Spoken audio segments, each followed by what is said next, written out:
Happily, the answer is yes. Let's take a look at the only film of a remarkable experiment conducted by psychologist Tom Moriarty at a beach in New York City. The man on the right is going to pretend to steal a radio from a member of the research team. Now notice the reaction of the people nearby. Nothing. But what if the victim asks her neighbor a favor to keep an eye on the radio? What then? With a simple request, a special human bond is forged and personal responsibility established. Want to convert apathy to action? Try asking for it. Try changing the situation and see how behavior changes.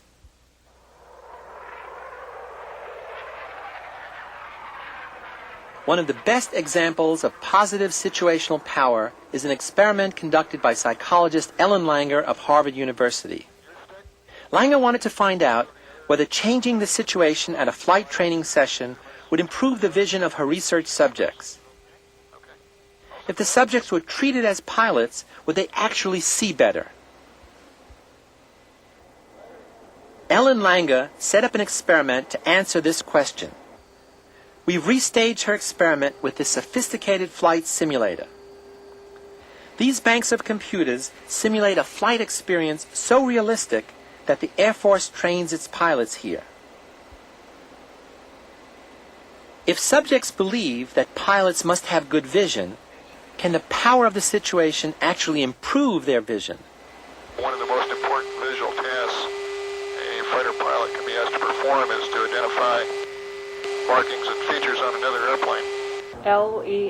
LEFODPCT. Langer selected Air Force ROTC cadets as subjects. They all took a standard vision test. None of them knew the experiment's real purpose. Half the subjects, chosen at random, put on flight suits. Then the instructor took each subject on a flight in the fully operational simulator. Initiate afterburner on both engines. We've got a good jump on the nozzles and the fuel flow. Releasing the brakes.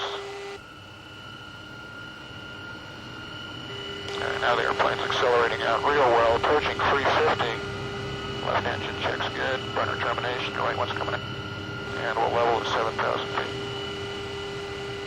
And just go through a very brief exercise on the flight controls. The subject was now in the grip of a powerful situation. Over to 60 degrees. Go ahead and get the radar set up here so we can pick up the target on the radar when he shows up. Okay, now we've got a target. Okay, what's his indicated airspeed? 300. 300, all right. Good closure. Now, looks like an FB-111. Okay, we'll roll out on a heading of north, and we'll be at 7,000 feet, 350 indicated. During the flight, the instructor asked the subject to read markings on the other plane. If you'd look at the aircraft, cover your left eye, and read what you see, please. All right. F, D, P, L. The markings were in fact the same vision test each cadet had taken earlier. Cover your left eye and read what you see, please. Okay. 40% of the subjects in this situation actually improved their performance on the second vision test. The simulator is not working today. It's not. But for a second control group of subjects, the situation was quite different. These cadets were not treated as pilots. They did not put on flight suits, and they were told that the simulator was broken. Only a few visual displays were working. The visual displays are working. Each subject took the same eye test as the first group. Visual skills are extremely important to a fighter pilot, so if you look at the aircraft and cover your left eye and read the markings, please. F, D, P. But not one of them improved his or her test score.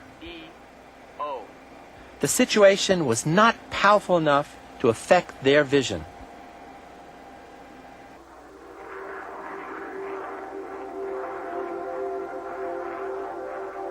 So there you have it.